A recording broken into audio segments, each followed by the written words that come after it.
নোয়াখালী থেকে জলাবদ্ধতার সর্বশেষ খবর জানাতে যুক্ত হচ্ছেন সহকর্মী গিয়াসউদ্দিন রনি।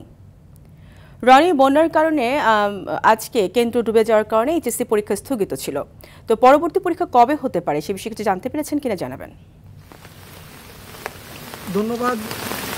আপনি যেমনটি জানাচ্ছিলেন, নোয়াখালীর মোট 9টি উপজেলায় প্লাবিত হওয়ায় এখানকার কুমিল্লা বোর্ডের অধীনে থাকা আজকের এসএসসি পরীক্ষা স্থগিত ছিল এবং যথারীতি আগামী রোববার 13 জুলাই একটা বিজ্ঞপ্তির মাধ্যমে জানিয়ে দেওয়া হবে যে এই পরীক্ষা কবে নাগাদ অনুষ্ঠিত হবে। আর রোববার কিন্তু যে পূর্ব নির্ধারিত পরীক্ষা ছিল এই পরীক্ষা কিন্তু অনুষ্ঠিত হবে।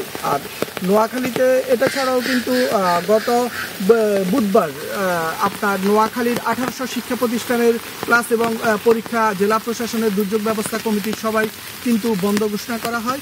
এগুলো এখনো বন্ধ রয়েছে। আর এখানকার যেই প্রাথমিক বিদ্যালয়গুলো রয়েছে সেখানকার বিদ্যালয়ের শিক্ষকরা আসবে, সেগুলো আশ্রয়ন কেন্দ্রের জন্য প্রস্তুত রাখতে বলা হয়েছে। শিক্ষকরা সেখানে সহযোগিতা করবে, কিন্তু কোনো শিক্ষার্থীরা আসবে না। এছাড়া কিন্তু নোয়াখালীতে আজকে যেই জলাবদ্ধতার পানি ছিল সেটি কিন্তু সকাল নাগাদ একটু কম ছিল, কিন্তু বেলা 11টা পর কিন্তু আবার বৃষ্টি হতে থাকায় কিন্তু এখানে কিন্তু আবার পানি বাড়তে শুরু করেছে। এদিকে পানি বাড়তে থাকায় কিন্তু নোয়াখালীর মানুষের কিন্তু দুর্ভোগ চরম আকার ধারণ করেছে। এ নিয়ে জেলা প্রশাসনও কিন্তু উপজেলা নির্বাহী কর্মকর্তাদের নির্দেশনা দিয়েছে, তারা এই জলাবদ্ধতা মোকাবেলায় মাঠে কাজ করছে।